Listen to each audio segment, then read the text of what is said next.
र से राघव, र से फ से फैंटम से मैंने वो नाम चुराया है।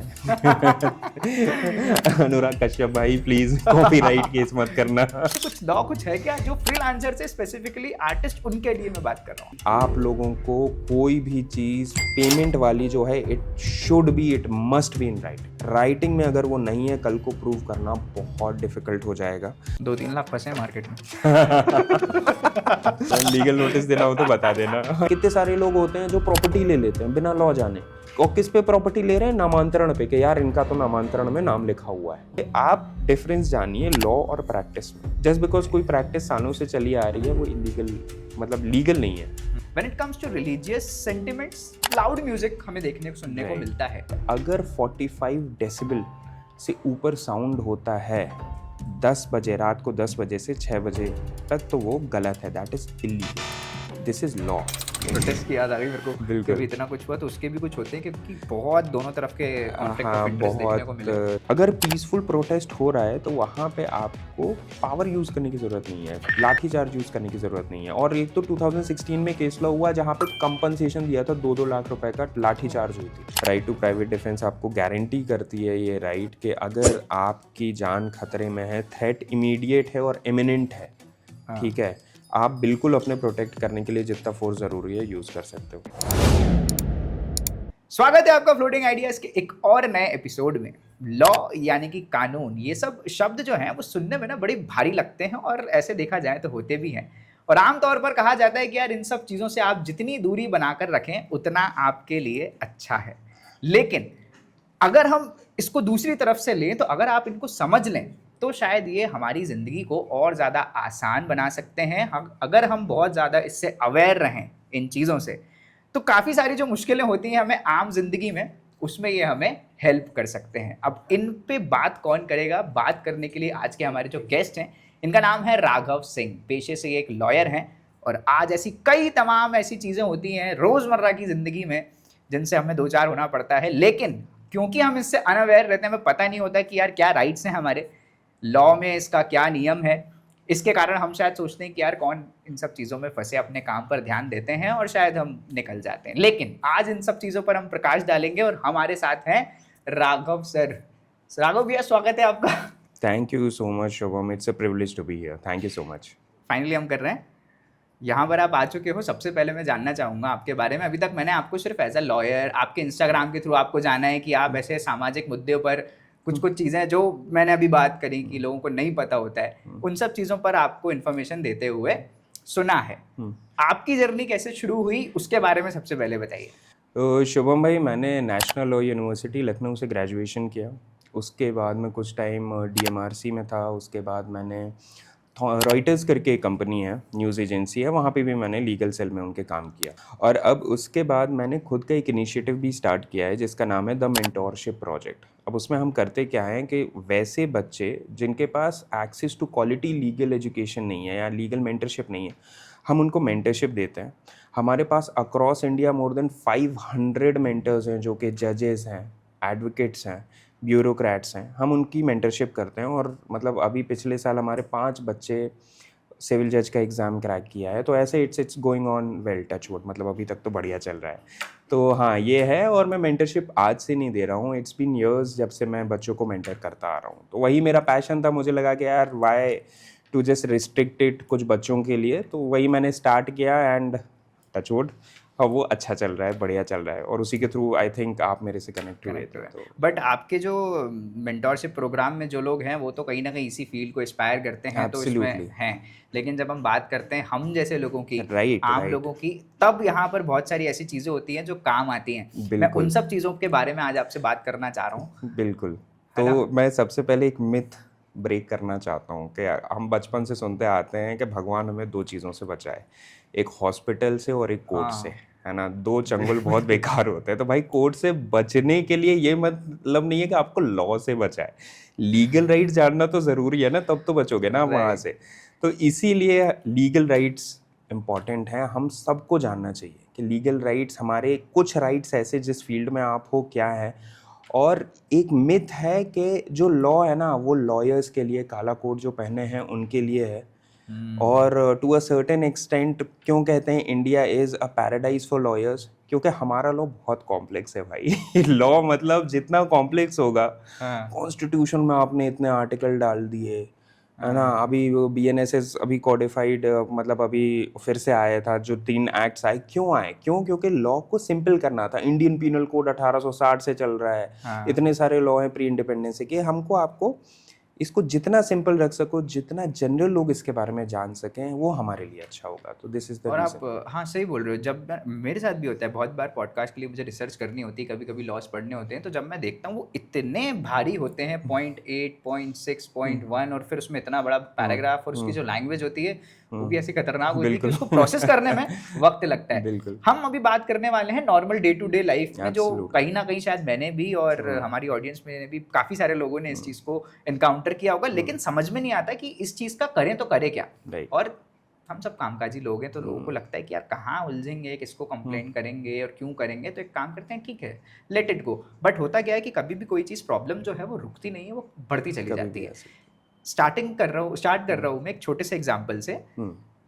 मैं अपने घर में बैठकर मीटिंग कर रहा हूँ, या फिर मेरा सोने का समय हो गया, या फिर घर में बड़े बुजुर्ग हैं उनका सोने का समय हो गया, लेकिन म्यूजिक जो है वो सोसाइटी में कोई भयंकर पार्टी कर रहा है, ठीक है। और पार्टी तो छोड़िए, पार्टी को तो हम एक बार डायल 100 पर कॉल करके कंट्रोल भी कर सकते हैं। Correct. When it comes to religious sentiments, कुछ भी हो रहा हो, इर्रेस्पेक्टिव ऑफ किसी भी रिलीजन का हो, लाउड म्यूजिक हमें देखने को सुनने को मिलता है। राइट। और हम कभी अगर जाकर बोलते भी हैं कि यार इसको आप थोड़ा सा कंट्रोल कर लीजिए या फिर कम कर लीजिए, तो कभी कभी ऐसा उल्टी चीजें सुनने को मिलती है कि क्या है, कभी तो होता है, but ultimately it's a problem for everyone. Absolutely. इस चीज को लेकर कुछ लॉ है क्या? तो सबसे पहले फिर से मैं एक गलत फहमी जो है वो मैं हटाना चाहता हूँ। लोगों को डिफरेंस पता नहीं है लॉ और प्रैक्टिस में, कि लॉ क्या है और प्रैक्टिस क्या है। तो कोई चीज़ जस्ट बिकॉज प्रैक्टिस बन गई है, इसका मतलब ये नहीं है कि वो लीगल हो गई है। फॉर एग्जाम्पल, जो लॉ है, जिस चीज़ के बारे में आप बात कर रहे हैं, there is a specific law इसके ऊपर। अपना जो एनवायरमेंटल प्रोटेक्शन एक्ट है, उसमें नॉइज़ पोल्यूशन के ऊपर रूल्स बने हुए हैं। उसमें साफ साफ ये वाली चीज़ मेंशन्ड है कि अगर 45 डेसिबल से ऊपर साउंड होता है 10 बजे, रात को 10 बजे से 6 बजे तक, तो वो गलत है, that is illegal, this is law. मगर 45 डेसिबल आप समझते हैं कितना होता है? नहीं समझता मैं इसको, आप चाहता हूँ मैं आप सिंप्लीफाई तो करें। मतलब और सिंप्लीफाई अगर करें तो अगर किसी के पास मान लीजिए कि आपने स्पीकर लगाया हुआ है, और स्पीकर की वॉल्यूम अगर आप 17-18 कर देते हैं, 19 कर देते हैं, ऑलरेडी वो क्रॉस हो गया 45 डेसिबल। अच्छा, ठीक है, हाँ। ओके। तो वो साउंड, अब अगर हम सोसाइटीज़ की बात करें और फंक्शंस की बात करें जो बाहर हो रहे हैं, वो तो 90 डेसिबल्स के ऊपर हो जाते हैं कभी कभी, इतना ज़्यादा साउंड हो जाता एग्जैक्टली, है। मतलब आप ये समझिए बर्थडेज वगैरह हो रहे हैं, और एब्सोल्युटली। वो कहने के लिए लोगों का साल में एक बार आ रहा है, लेकिन वो बिल्कुल बर्थडेज तो हर किसी ना किसी के कॉन्स्टेंटली चल ही रहे हैं। बिल्कुल बिल्कुल। तो होता क्या है, क्योंकि प्रैक्टिस हो गई है कि भाई किसी ने कंप्लेन नहीं करी, ये तो रोज होता है, तो लोग समझ रहे हैं ये तो लीगल है ना, क्योंकि प्रैक्टिस हो गई है। और सिंपल एग्जांपल मैं देता हूँ, आप 4 लोगों को देख रहे हैं बिना हेलमेट पहने यहाँ से निकल रहे हैं, सबको पता है कि भाई हेलमेट पहनना ज़रूरी है, बट प्रैक्टिस हो गई है कि वहाँ पे पकड़ नहीं रही है पुलिस, ट्रैफिक पुलिस, तो लोगों को लग रहा है यार हम तो बिना हेलमेट के भी पहुँच सकते हैं वहाँ पे या जा सकते हैं। तो आप ये नहीं कह सकते कि just because it has become a practice वो लॉ बन गया है। प्रैक्टिस अलग है, लॉ अलग है। तो this thing is absolutely illegal.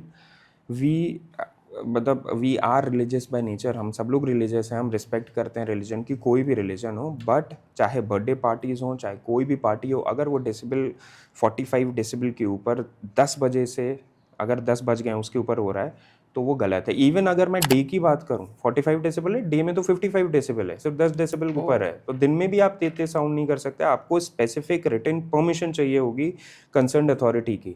अगर वो रिटन परमिशन नहीं है, इट इज़ कम्प्लीटली इलीगल। आप कंप्लेंट कर सकते हैं। कंप्लेंट का तरीका ये है कि जिस सोसाइटी में आप रह रहे हैं, सबसे पहले वहाँ पे जो रेसिडेंट वेलफेयर एसोसिएशन है उनको कंप्लेन करिए, मैसेज डालिए व्हाट्सएप ग्रुप पे। अगर वो एक्शन नहीं ले रहे हैं, क्योंकि कभी कभी होता है कि वही कर रहे हैं सोसाइटी वाले ही कर रहे हैं, तब आप ज़रूर डायल 100 कर सकते हैं, वहाँ पे आप कर सकते हैं कंप्लेंट ये इसके ऊपर। और एक there is a specific provision of public nuisance. तो पब्लिक न्यूसेंस जो है भारतीय न्याय संहिता में, उसके लिए भी आप कंप्लेन, उसके अंडर भी आप कंप्लेन कर सकते हैं। सारी कंप्लेंट पुलिस हाँ, पुलिस को कंप्लेन कर सकते हैं आप। और अगर मान लीजिए आपने नगर निगम को कंप्लेन करी, वो एक्शन नहीं ले रहे हैं, तो उनके अगेंस्ट भी आप ये बता सकते हैं you have approach the authority, but उसके लिए ये ज़रूरी है there has to be record that you approach these authorities and they did not do anything and that is why you are approaching. Otherwise कोई दिक्कत नहीं है, आप 100 डायल करिए, पुलिस आती है, बंद कराती है, और उनका क्योंकि उनकी ऑब्लिगेशन है ये बंद कराने, इट इज़ इलीगल। मैंने किया है, मैंने कितनी बार किया है ये वाली चीज़। हाँ, और क्या ये चीज़ बारात निकलती है या फिर कभी कभी ऐसे घरों के सामने से ही मोबाइल डीजेस निकलते हैं, वो इतने तेज निकलते हैं कि एवरीथिंग इज आफ्टर 10 PM, अगर जिसने रिटन परमिशन नहीं ली है अच्छा इलीगल है, एज सिंपल एज दैट। चाहे वो बारात निकल रही हो, चाहे कोई फंक्शन हो रहा हो, कोई भी चाहे वो रिलीजियस ही क्यों ना हो रहा हो, अगर परमिशन नहीं ली है, and I am saying this with all due regards क्योंकि I am also very religious person, but at the same time law ये कहता है ऐसा। अब जैसे मैंने बोला ना, अगर एक्शन नहीं हो रहा है तो इसका मतलब ये नहीं है वो इलीगल हो गई, वो प्रैक्टिस है कि वहाँ पे एक्शन नहीं ले रहे हैं। राइट। इसके लिए आप जाइए, कोर्ट जाइए, आपको बिल्कुल आपको रेमेडी मिलेगी। ओके ओके ठीक है, तो ये तो हो गई इस लाउड म्यूजिक की बात। थोड़ा सा सीन चेंज करते हैं। आमतौर पर एक ये बहुत रेगुलरली देखने को मिलता है कि हम ट्रैफिक सिग्नल पे जाते हैं और जो ट्रैफिक पुलिस है या फिर कभी भी कोई रैंडमली कोई भी आके मतलब आपसे पूछता भी नहीं, उनको अगर कुछ भी लगा कि कुछ गलत है, वो गाड़ी की चाबी निकाल के बोलते हैं आपसे साइड में लगाइए। ये अथॉरिटी किसके पास होती है और क्या ये करना लीगल भी है या नहीं? सबसे पहली चीज़ तो अभी बहुत रीसेंट जजमेंट, बार बार जजमेंट्स आए हैं, मगर फिर से रीसेंट जजमेंट आया है मध्य प्रदेश हाई कोर्ट का, जिसमें उन्होंने फटकार लगाई है पुलिस को कि आप चाबी तो नहीं निकाल सकते हैं। अभी एक वीडियो वायरल हो रहा है करेरा का, करेरा में एक पुलिस वाले ने चाबी निकाली और फेंक ही दी उसने चाबी। It is completely illegal. आपको अथॉरिटी, जो मोटर व्हीकल्स एक्ट है उसमें जो आपको अथॉरिटी दी गई है वो किस लिए दी गई है? आप एक्शन लो। अगर कोई प्रोविज़न फॉलो नहीं कर रहा है, कोई लॉ फॉलो नहीं कर रहा है, इसका मतलब ये नहीं है कि आप गाड़ी को इम्पाउंड ही कर लोगे, या आप गाड़ी के मतलब जो जो बिहेवियर आप कर रहे हो सामने वाले के साथ, आप ऐसा बिहेवियर कर सकते हो, वो लॉ गारंटी नहीं कर रहा है आपको। तो ये तो कम्प्लीटली इलीगल है। अपार्ट फ्रॉम दैट बहुत सारे मिसकंसेप्शंस हैं लोगों को जब वो चलते हैं रोड पे या पुलिस वाले रोक लेते हैं। तो सबसे पहले तो डरना नहीं है, आप अगर सही हो तो नहीं डरना है। सबसे पहले आपको वेरीफाई करना है, वो वेरीफाई करे आपसे पहले कि भैया हेलमेट पहना है, लाइसेंस है, तो पहले आप उससे वेरीफाई करो। पहले उससे पूछो कि भाई तुम्हारी रैंक क्या है, ठीक है? अच्छा, हाँ, रैंक क्या तो है? चालान जो है एसआई के नीचे नहीं कर सकता है कोई issue, until unless it is a directive of the state. अब कुछ स्टेट हैं जहाँ पे एएसआई को भी डायरेक्ट किया हुआ है, but it is by virtue of a notification, government order. तो अदरवाइज एसआई जो होता है उसके रैंक के नीचे कोई भी पुलिस वाला चालान इशू नहीं कर सकता है। तो भैया देखो उसने रैंक उसकी क्या है, एसआई, अगर वो कह रहा है कि वो चालान इशू करेगा तुम्हारे अगेंस्ट। दूसरी चीज़, वो बोल रहा है कि नहीं मेरे को तो पेपर डॉक्यूमेंट ही चाहिए। ऐसा नहीं है कि paper document, government of India ने डिजी लॉकर बनाए हैं, बहुत सारे ऐप बनाए हैं, परिवहन ऐप बनाए हैं, बहुत सारे ऐसे ऐप बनाए हैं जहाँ पर उन्होंने बोल दिया है गवर्नमेंट खुद डिजिटलाइजेशन की तरफ बढ़ रही है, और अगर वो कह रहा है कि पेपर चाहिए वो गलत है। आप उनसे बोलो कि भाई ये डॉक्यूमेंट रहे मेरे ऐप में दिखाओ आप, अगर वो नहीं मान रहा है इट इज़ एब्सोल्युटली रॉन्ग, वो गलत है यहाँ पे। और तीसरी चीज़ कि अगर वो कह रहा है कि नहीं हम तो फिर भी चालान इशू करेंगे और चालान अभी पे करना है तुम्हें, ये भी गलत है। लॉ आपको टाइम देता है वो चालान को चैलेंज करने के लिए, तो उससे बोल के भाई तू चालान इशू कर दे मेरे को, मैं कोर्ट में ले जाके इसे चैलेंज करूँगा, ठीक है? 6 मंथ्स का टाइम होता है, सबके पास होता है ये टाइम। तो ये बेसिक चीज़ें हैं, एंड ये लॉ जो है ना वो सबको जानना ज़रूरी है, क्योंकि सब लोग रोड पे चलते हैं, सबके पास बाइक्स हैं, कार्स हैं। तो these are some basic things जो मुझे लगता है ये राइट्स सबको जानना ज़रूरी है when it comes two vehicles और कार्स। अच्छा, बट आपने जैसे बोला कि चालान इशू करने का जो राइट है वो सिर्फ एसआई या फिर एएसआई के करेक्ट पास है करेक्ट। किसी किसी स्टेट्स में, लेकिन हम जब ट्रैफिक पुलिस की बात करते हैं तो हम जनरली देखते हैं कि एक वाइट कलर की शर्ट में जो रहते हैं, ब्लू कैप रहती है, वो लोग ज़्यादा रहते हैं वहाँ पर। तो उनके साथ मतलब तो मुझे ये कन्फ्यूजन है कि क्या वो उस रैंक के हो हाँ सकते बिल्कुल हैं? हो सकते हैं। आप मेन जो होता है उनका बिल्ला होता है, आप अच्छा, वहाँ देखो उसमें क्या लिखा हुआ है। उस पे तो जनरली नाम लिखा रहता है और उसके बिल्कुल, ऊपर हाँ, तो क्या आपको डेजिग्नेशन पूछना है लिखी उनसे, रहती है? आप पूछिए अच्छा, उनसे। ओके, बिल्कुल आप पूछ सकते हैं, क्योंकि अगर उनको ऐसा लग रहा है तो जो पोस्ट होता है पास में वहाँ पे भी हो सकता है ऐसा ही हो, वहाँ से आ जाएंगे वो। अच्छा, ओके। बट अगर नॉर्मल हमने देखा है हाँ, बारिश अगर में, हवलदार हो या वो हो तो उनके पास चालान इशू करने का तो राइट नहीं होता है। ओके ओके ठीक, बट फिर अल्टीमेटली फिर it boils down to one thing ना कि फिर रोका है तो रोका क्यों? करेक्ट। तो अगर रोका है वो एन नंबर ऑफ रीजंस के लिए हो सकता है ना, एक्सप्लिसिटली मुझे आपके सामने यहाँ पे वो बोलने की ज़रूरत नहीं है। तो अगर देखो ये जो लॉ है ना वो क्या हमेशा काम कैसे करता है, गलत हुआ है उसके लिए लॉ है।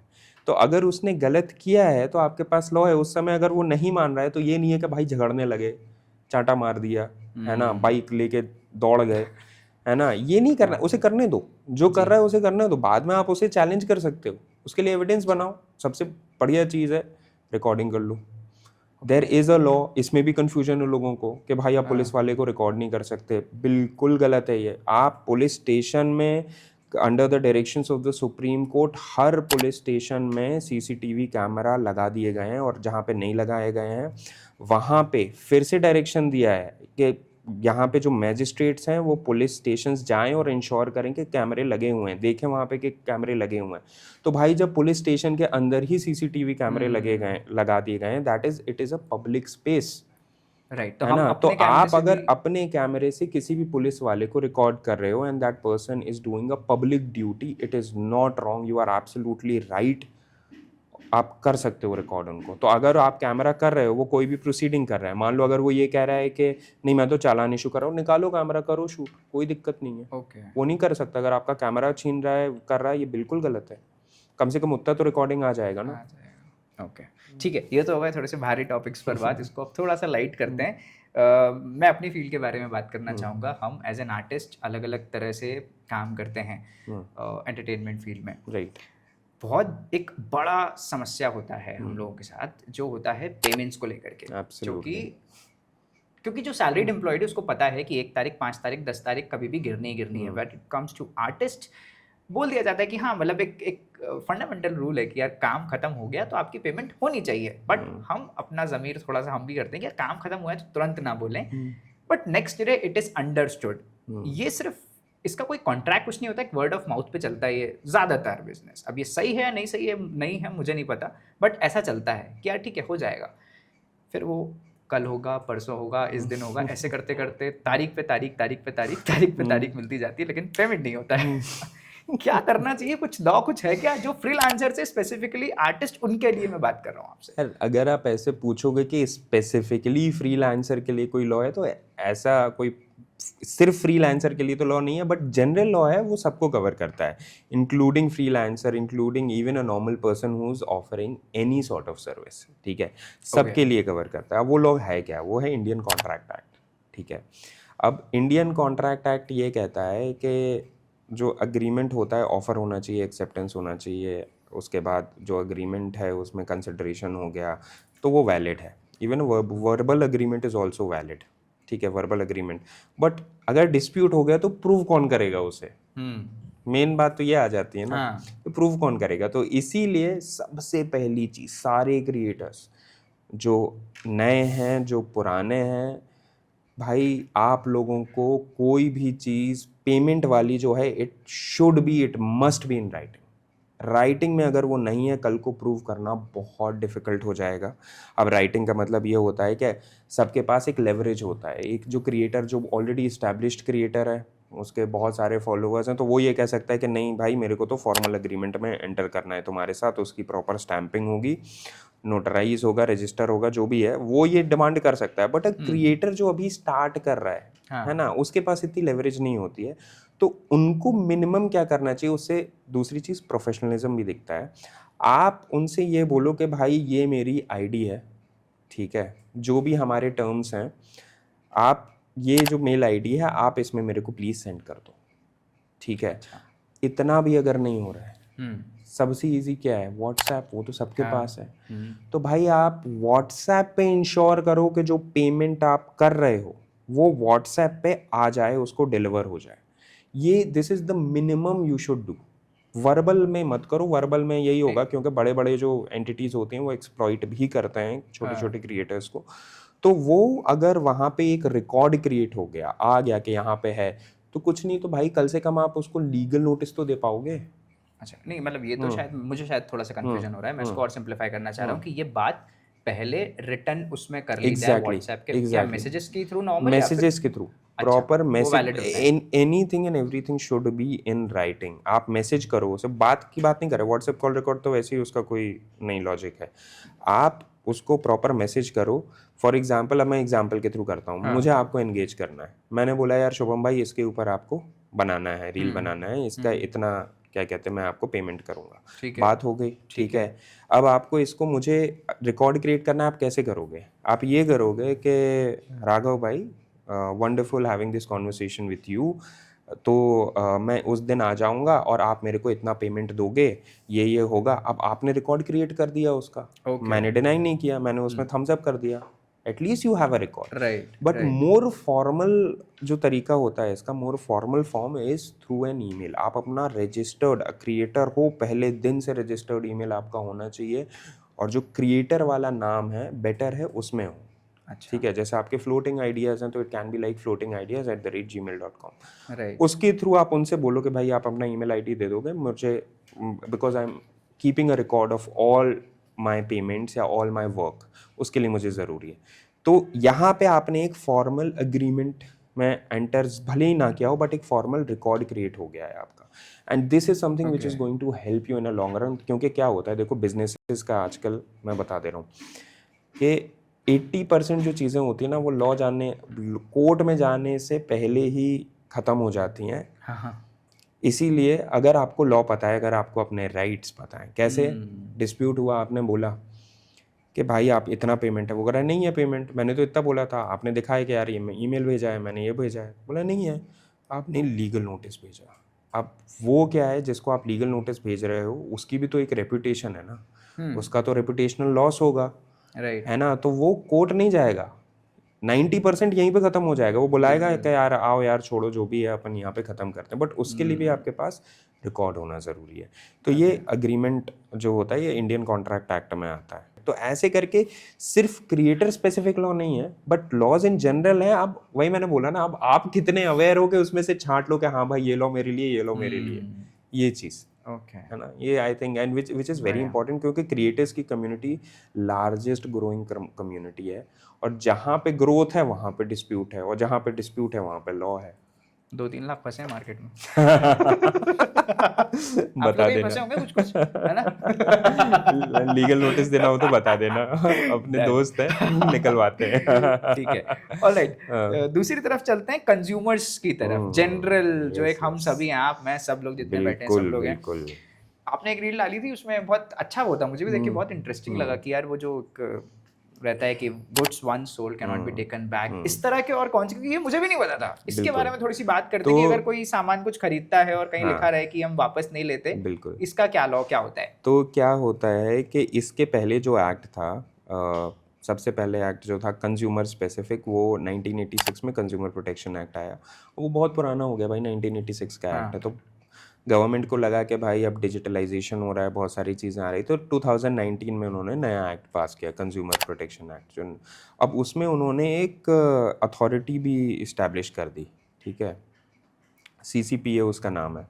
तो अब दो अथॉरिटीज़ हो गई हैं। पहला तो हो गई है फोरम, मतलब कोर्ट, अगर आपके राइट का वायलेशन हो आप कोर्ट जा सकते हो। मगर एक अथॉरिटी ऐसी इस्टेब्लिश कर दी कि अगर मास लेवल पे चीज़ें गलत हो रही हैं तो आप उनको कंप्लेंट करो उस अथॉरिटी को, वो अपने इन्वेस्टिगेशन करेगी और उनके अगेंस्ट एक्शन लेगी। तो उसके लिए इन्होंने क्या किया कि इतने different type of laws, for example कि अगर आपको ऐसा लग रहा है कि ये जो है, मान लो अपन कोई भी बड़ी रिलायंस की बात कर लेते हैं, ठीक है, रिलायंस के स्टोर में गए, अब यही वाली चीज़ वहाँ पे मेंशन्ड है कि goods one sold can not be exchange, can not be return. अब भाई जब ये लॉ कहता है कि अगर डिफिशियंसी इन सर्विसेज या डिफिशियंसी इन प्रोडक्ट, अगर कोई भी प्रोडक्ट मैंने किसी से लिया उसमें कोई भी डिफिशियंसी हो, तो आपके पास राइट है कि आप उसके अगेंस्ट आप जाओ, उसे बदलो, या तो आप पैसे वापस लो, अदरवाइज आप कंज्यूमर फोन। जब लॉ ये कह रहा है तो आप कौन होते हो ये बोर्ड लगाने वाला? वो बोर्ड लगाना ही गलत है। तो सीसीपीए में भी आपके पास दो रेमेडी है, आप कोर्ट में जाके खुद भी कंपनसेशन ले सकते हो, या तो सीसीपीए में जाओ। सीसीपीए फिर बाद में मास लेवल पे उस पे करेगी। और सीसीपीए आज का नहीं, ये वाली चीज अभी तो डार्क पैटर्न्स वगैरह पे पूरा स्पाइस जेट से लेके सबको उन लोगों ने क्या कहते हैं कि कंपनसेशन और फाइन दिया है उन लोगों ने।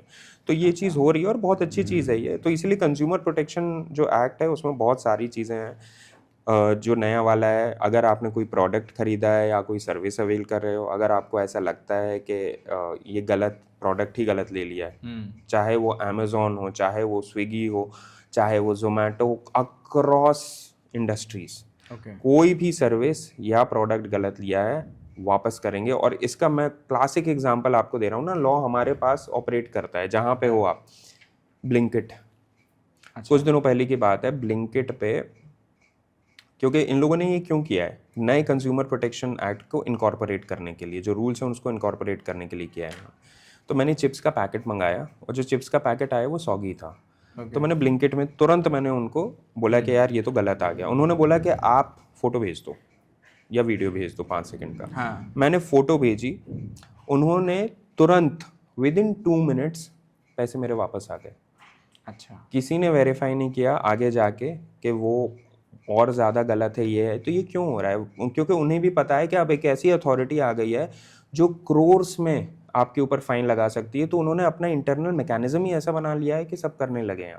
और जो नहीं कर रहा है, मतलब वही वाली चीज़ है कि प्रैक्टिस है, नहीं कर रहे हो, कल को जाके लो तुम्हारे अगेंस्ट भी करेगा। हाँ, बट ये जो चीज़ है ना, ये मतलब बड़े ब्रांड छोड़िए, हर शॉप में मेरे ख्याल से आजकल लगा रहता है हर कि शॉप में, हर वापस शॉप नहीं में, होगा ये और हर शॉप में। तो एज ए कंज्यूमर अगर आपके पास कोई भी फॉल्टी प्रोडक्ट आ गया, भाई आप सबसे पहले मेल करो उन्हें। अच्छा, ठीक है, मेल से अगर काम नहीं हो रहा है, तब अब तो ऑनलाइन आप कर सकते हो कंज्यूमर कंप्लेंट। आपको वहाँ पे जाने की भी ज़रूरत नहीं है, आपको एडवोकेट की भी ज़रूरत नहीं है। हमें क्या लगता है कि यार सबसे बड़ी चीज़ क्या है कि कंज्यूमर कंप्लेन करनी है तो हमें मुझे एडवोकेट ढूंढूं, ये करूं। कोई ज़रूरत नहीं है भाई। As a consumer you can go and you can file a consumer complaint. Online portal है, उसमें भी आप फाइल कर सकते हो, उसमें अपने डॉक्यूमेंट्स लगाओ, कंज्यूमर फोरम बिल्कुल एंटरटेन करेगा। तो लॉ जितना सिंप्लीफाई हो सकता है उतना सिंप्लीफाई कर दिया है। तो अब गया वो टाइम जब आपको लगता था कि यार काले कोट वालों की ज़रूरत है, हमें कोर्ट जाना है, तो आप कब जा सकते हो, बिल्कुल जा सकते हो। और इसीलिए 2-3 एक्ट मैं बता रहा हूँ शुभम भाई, जो मुझे लगता है कि सबको इर्रिस्पेक्टिव पढ़ना चाहिए। पहला तो है RTI act. It is one of the strongest legislations अभी के टाइम पे, वो सारे सिटीजन्स को पढ़ना चाहिए। दूसरा है कंज्यूमर भी, क्योंकि आप एज ए कंज्यूमर हर जगह कर रहे हो, राइट। तो ये वाली चीज़ है। एक और मेरे को अच्छा इसी कॉन्वर्सेशन से मुझे याद आ गया, अपने भोपाल में एक रेस्टोरेंट है जिसका नाम है चॉपस्टिक। ठीक है, तो वहाँ पे मैं और मेरे दोस्त गए खाना खाने। अब वहाँ पे जो पानी की बोतल है, ठीक है, आप चार्ज कर सकते हो पानी की बोतल का, सुप्रीम कोर्ट का भी केस लॉ भाई। मगर वहाँ पे जो पानी की बोतल थी उसके ऊपर जो प्राइसिंग थी, उन्होंने एक ऐसे वाइट कलर से लिखा था, मतलब कि समझ में नहीं आ रही थी वो प्राइसिंग है क्या।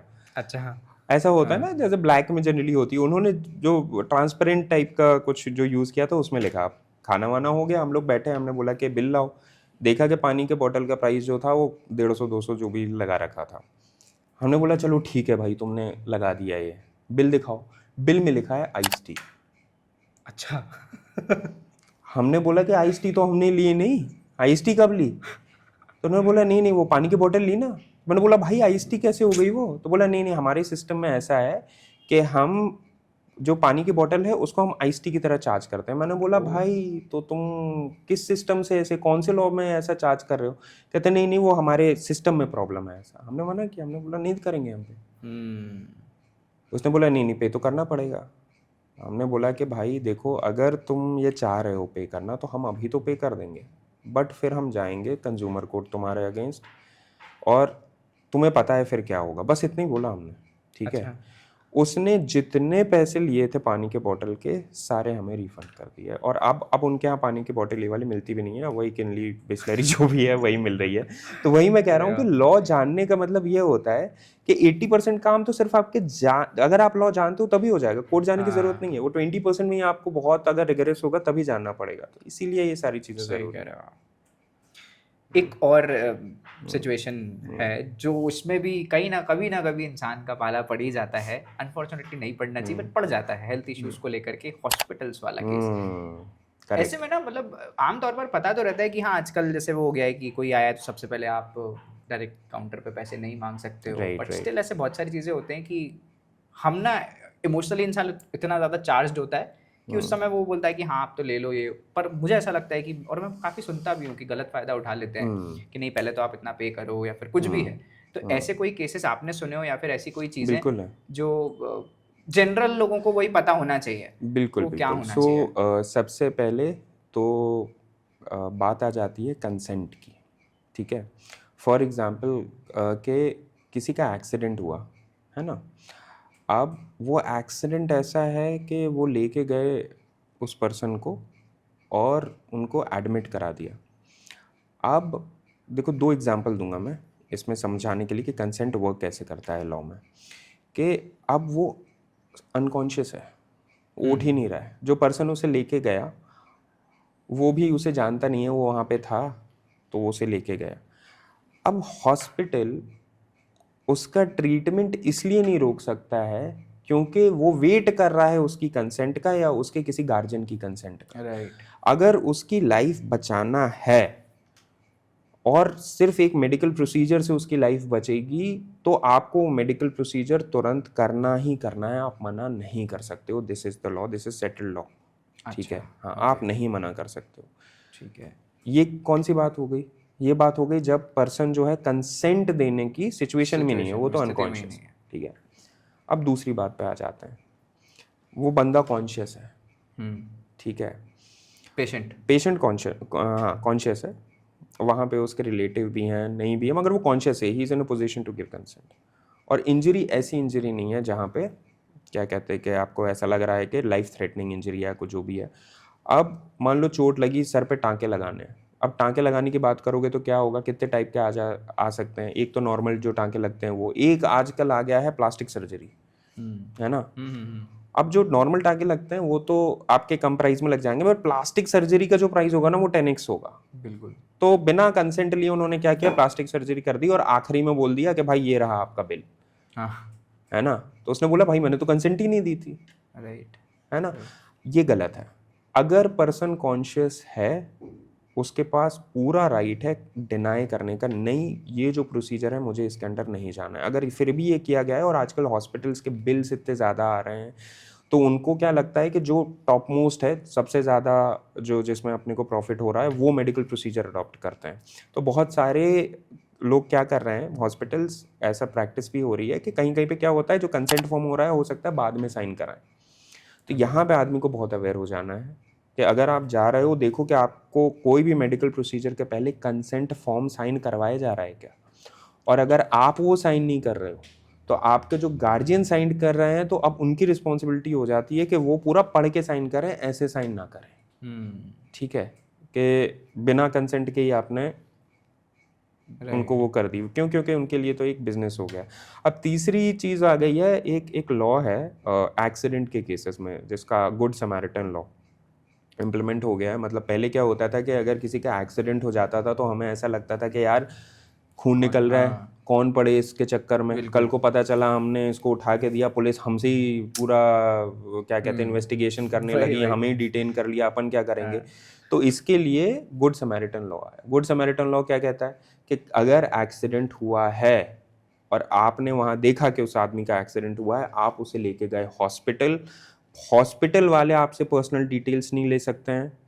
पुलिस वाले आपसे मिनिमल जिसको होता है कि बिल्कुल थोड़ी बहुत पूछताछ जो उनके इन्वेस्टिगेशन के लिए ज़रूरी है कि भाई कहाँ पाएगा, ये किस हालत में पाएगा, वो करके आपको छोड़ना है। आपको मतलब 1 घंटे आधे घंटे कितनी भी टाइम के लिए डिटेन नहीं कर सकते हैं, रोक नहीं सकते हैं। ये गुड समैरिटन लॉ है। और अगर वो इंसान मान लो हॉस्पिटल ले जाते हुए भी खत्म हो गया तो भी आपके ऊपर रिस्पॉन्सिबिलिटी नहीं है कि जस्ट बिकॉज यार आप तो थोड़ा और तेज बाइक चलाते या कार चलाते तो वो बच जाता। हाँ, तो ये किस लिए किया गया है, ये हेल्प करने के लिए कि जो जिनका एक्सीडेंट हुआ है आप उनकी हेल्प कर पाओ। 2 बार सोचो नहीं कि भाई मैं पुलिस के झंझटों में क्यों पढ़ूँ, मैं कुछ इन सारी झंझटों में क्यों पढ़ूँ। तो ये आई थिंक कुछ कुछ लॉज हैं जो पता होने चाहिए। बाकी इंश्योरेंस रिलेटेड तो बहुत सारी चीज़ें हैं कि IRDA की भी गाइडलाइंस हैं और भी बहुत सारी चीज़ें हैं। तो ये हैं, बट ये बेसिक चीज़ें हैं जो आपको पता होनी चाहिए जब आप हॉस्पिटल जा रहे हैं तो। ऑलराइट, मुझे ऐसा लग रहा है कि 3-5-6 चीज़ें जो मेरे जहाँ ध्यान में थी कि मुझे लगता था कि इन सब चीज़ों पर बात करनी चाहिए, मैंने करी। आपको ऐसे और कुछ टॉपिक्स आपको ऐसा लग रहा है जिस पर बात बहुत करनी सारे चाहिए? नहीं। बहुत सारे कुछ जो जनरल मुझे तो बहुत मज़ा आ रहा है ऑडियंस के लिए हो? तो हाँ, बहुत सारे हैं यार। आप, मुझे लगता है प्राइवेसी का एक बहुत रेलेवेंट टॉपिक है कि जैसे पुलिस वाले अगर आपका फ़ोन मांग रहे हैं, कह रहे हैं अनलॉक करो, तो आपके लिए मतलब ये नहीं है कि आपको उसे अनलॉक ही करना है। Right to privacy is a right guaranteed under constitution of India. उसके बाद एक जो बहुत सेंसिटिव टॉपिक है और मुझे लगता है हम सबकी रिस्पॉन्सिबिलिटी है जिसके बारे में हमें देखना चाहिए, एक लॉ है मैनुअल स्कैवेंजिंग का। मैनुअल स्कैवेंजिंग मतलब कि आप जिस सोसाइटी में रह रहे हैं, आप देखते होंगे आसपास एक आदमी आता होगा, नाली के अंदर नीचे उतरता होगा गटर साफ़ करने के लिए, वो साफ़ करता होगा, चला जाता होगा, उसको मुश्किल से 100-50 हज़ार जितना देना होगा, 500 दे दिया और चला गया। ये इलीगल है। मगर वही मैंने बोला ना, प्रैक्टिस वर्सेस। बट ये तो मेरे ख्याल से अब तो शायद शहरों में तो कम हो गया ना काफ़ी। अगर हो गया है तो बहुत अच्छी बात है। हाँ। मैंने तो अभी मैं ऑफिस जा रहा था तो मैंने देखा ओ बीच बाप में रे। हो रहा था। हाँ, तो मैं तो आई कंप्लेंट ऑल्सो, ये तो गलत है, ये मैनुअल स्कैवेंजिंग का लॉ है। ये आई थिंक क्योंकि अब क्या है कि अब हमारे ऊपर ये रिस्पॉन्सिबिलिटी आ गई है। अगर आप एक सिटीज़न हो, आप लीगली अवेयर हो, तभी आप किसी दूसरे की हेल्प कर पाओगे, राइट। तो अगर आपको इसके बारे में मालूम है, वो गरीब आदमी है, उसे नहीं पता इसके बारे उसको में, नहीं पता, है बिल्कुल। ना, तो आप कम से कम ये तो इंश्योर करो कि उसे प्रोटेक्टिव जितनी भी वो सारी चीज़ें हैं वो मिल जाए। तो ये एक बड़ा इंटरेस्टिंग सा लॉ है। एक फंडामेंटल राइट के बारे में बात करना चाहूँगा, right to walk on a footpath. Supreme Court ने इसे फंडामेंटल राइट कर दिया है। कल को जाके कोई हॉर्न बजाते हुए आया आपके पीछे, हाँ। है ना, आजकल क्या होता है, रोड पे तो जगह है नहीं गाड़ी चलाने की, फुटपाथ सिग्नल आ गया, फुटपाथ पे गाड़ी चलाते हुए आ रहे हैं, भाई मना कर सकते हो, बोलो कि नीचे उतरो, मैं नहीं उतरूंगा साइड से, क्योंकि आजकल ये बहुत हो रहा है। तो सुप्रीम कोर्ट ने बोला ये वायलेशंस तो बहुत ज़्यादा जगह पे हो रहे हैं। हाँ। किसी ने अपना टपरा खोल लिया या कुछ अपनी दुकान खोल ली फुटपाथ पे, encroachment हो जाता है। Completely illegal. और एक चीज़ बस मैं यही बोलूँगा सारे लोगों को कि आप डिफरेंस जानिए लॉ और प्रैक्टिस में। जस्ट बिकॉज कोई प्रैक्टिस सालों से चली आ रही है, वो इलीगल मतलब लीगल नहीं है। प्रॉपर्टी की बात करते हैं, जो हर इंसान का एक डर भी होता है और एक सपना 100%। भी होता है प्रॉपर्टी लेनी है, लेकिन बहुत बार ऐसे ही होता है कि यार लें तो फिर किन चीज़ों का ध्यान रखें, क्या फिर से किसी एडवोकेट के पास जाएं, क्या बेसिक जो स्टैंडर्ड ऑफ प्रोसीजर है वो क्या होना चाहिए, कि किन किन चीज़ों का ध्यान रखना चाहिए प्रॉपर्टी खरीदते वक्त? बहुत अच्छा सवाल पूछा है आपने। तो देखो, सबसे पहले तो ओनरशिप बिल्कुल अनब्लेमिश्ड, मतलब कि क्रिस्टल क्लियर होनी चाहिए कि यही ओनर है। ए अगर से प्रॉपर्टी ले रहे हैं तो ए ओनर। अगर वो ये बोले कि नहीं ये प्रॉपर्टी क्या है, हमारे मामा की, हमारे चाचा की है, ऐसा है और हम तो बीच में, तो उनसे आप प्रॉपर्टी पेपर्स मंगवाओ तुरंत। आप उनसे बोलो कि हमें प्रॉपर्टी पेपर दो, और वो प्रॉपर्टी पेपर आइडेंटिफाई करो वो क्या है। वो सेल डीड है, ठीक है। अब सेल डीड आपके सामने आ गई, रजिस्ट्री जिसको कहते हैं, अगर वो रजिस्ट्री आपके सामने आ गई, अब आप देखो कि नामांतरण में किसका नाम लिखा हुआ है, नामांतरण में उसका नाम है, ठीक है। अब वहाँ पे प्रॉपर्टी पे जाके आप देखो कि उसका एरिया जो है जहाँ पे वो प्रॉपर्टी है, वो कौन सी एरिया में प्रॉपर्टी है। आजकल ये बहुत बड़ी प्रॉब्लम हो रही है। NGT का नाम सुना होगा आपने, नेशनल ग्रीन ट्रिब्यूनल, हाँ। है ना। तो अब क्या हो रहा है, क्योंकि शहर तो इतना बस गया है कि यहाँ पे तो लैंड है ही नहीं, तो प्रॉपर्टी कहाँ बनाई जा रही है, बाहर बनाई जा रही है। तो भाई वहाँ से फॉरेस्ट जो अथॉरिटी है, फॉरेस्ट कंजर्वेशन एक्ट के अंदर, उसकी परमिशन लगी है क्या। नगर निगम अलग है, हो सकता है नगर निगम ने बिल्डिंग की परमिशन दी, हो सकता है नगर निगम ने, मगर अगर वो फॉरेस्ट एरिया में है तो फॉरेस्ट कंजर्वेशन एक्ट के अंदर फॉरेस्ट अथॉरिटी को उसके अंदर परमिशन देने की जरूरत है। जो हम आम बोलचाल की भाषा में ग्रीनलैंड बोलते हैं, ये हाँ, उसी की बात यस कर यस रहे हैं आप। करेक्ट। ये बेसिक चीज़ है। ये भी क्लियर हो गया है, तो कम से कम पिछले 10 से 12 साल की सर्च निकलवाओ आप, ठीक है। और ये कैसे निकालते हैं? सब रजिस्ट्रार ऑफिस में एक छोटी सी ड्यूटी पे करनी होती है उनको, आप वो फीस पे करके पिछले 10 से 12 साल की सर्च निकलवा सकते हो कि ये प्रॉपर्टी आई कैसे इनके पास। 10 से 12 साल, उससे आप कंफर्म हो जाते हो। पोजेशन देखो कि उनका पोजेशन जो है, जब वो प्रॉपर्टी पे थे, वो बिल्कुल क्लियर पोजेशन हो, ऐसा नहीं हो कि उस पर किसी और का कब्जा हो। ये भी बहुत होता है कि प्रॉपर्टी पे पेपर्स तो हैं, कब्जा किसी और का है, आप लड़ते रहो केस निकलवाने के लिए। तो ये सारी चीज़ें जो इंश्योर करने की आपने बताई, ये सब किसी एक पोर्टल पे जाके हो सकती है या फिर जब तो आपने डिफरेंट बताया? पोर्टल्स हैं, हाँ बिल्कुल। तो कुछ जो पेपर्स वाली बात है, वो तो जिससे आप प्रॉपर्टी ले रहे हो वही दे पाएगा आपको, बट ठीक उसकी है। ऑथेंटिसिटी अगर चेक करनी है तो? ऑथेंटिसिटी चेक करनी है तो then of course advocates are there. आप एडवोकेट से कोई भी एडवोकेट से आप ऑथेंटिसिटी एसआरओ की जो सर्च होती है रजिस्ट्रार ऑफिस की, वो एडवोकेट कर देगा आपके लिए।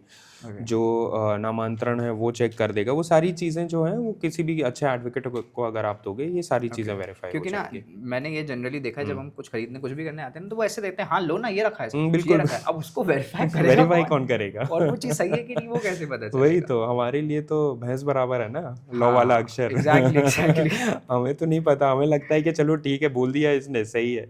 तो वो चीज़ अपने को इंश्योर करनी है। I think as a buyer you must ensure this. Protest की याद आ गई मेरे को, बिल्कुल। क्योंकि इतना कुछ हुआ तो उसके भी कुछ होते हैं, क्योंकि बहुत दोनों तरफ के कॉन्फ्लिक्ट ऑफ हाँ, इंटरेस्ट देखने को बहुत मिले सारे इसके लिए कि आर्ग्यूमेंट्स पहले तो हैं। इसने किया, पहले तो उसने किया, तो बट क्या हुआ था इसके रिगार्डिंग, एक प्रोविजन है अपने कॉन्स्टिट्यूशन में which is a fundamental right, guaranteed right, मतलब आपके ये राइट्स आपसे कोई नहीं छीन सकता। तो उसमें right to form an association भी है ना, आर्टिकल 19 में आता है ये, फंडामेंटल राइट है। मतलब कि आप 5 लोग कहीं पे भी इकट्ठा हो सकते हो। Right to form an association, right to expression. right to protest form an क्या है? association. Protest is a form of expression, तो वो आपके पास वो राइट भी दिया गया है। बट उसमें एक रिस्ट्रिक्शन भी है, रीजनेबल रिस्ट्रिक्शन, के लॉ एंड ऑर्डर को ब्रेक नहीं करना है ना, रिस्ट्रिक्शन है। पर इसके लिए भी केस लॉ आ गए। 2012 में सुप्रीम कोर्ट का केस लॉ है, अगर आपको याद होगा, रामलीला मैदान में वहाँ पे प्रोटेस्ट हुआ था। तो उन्होंने बोला था वहाँ पे प्रोटेस्ट के लिए कि अन्ना हजारे वाला, हाँ, अन्ना हजारे वाला, तो जिसमें बाबा रामदेव वगैरह सब इन्वॉल्व थे। तो उसमें उन्होंने साफ साफ बोला था प्रोटेस्ट के ऊपर कि अगर पीसफुल प्रोटेस्ट हो रहा है तो वहाँ पे आपको पावर यूज़ करने की ज़रूरत नहीं है, लाठी चार्ज यूज़ करने की ज़रूरत नहीं है। और एक तो 2016 में केस लॉ हुआ जहाँ पे कंपनसेशन दिया था, 2-2 लाख रुपए का लाठी चार्ज हुई थी। जम्मू एंड कश्मीर से कुछ प्रोटेस्टर्स थे जो दिल्ली की तरफ आ रहे थे, 2-2 लाख रुपीज़ का कॉम्पनसेशन दिया था।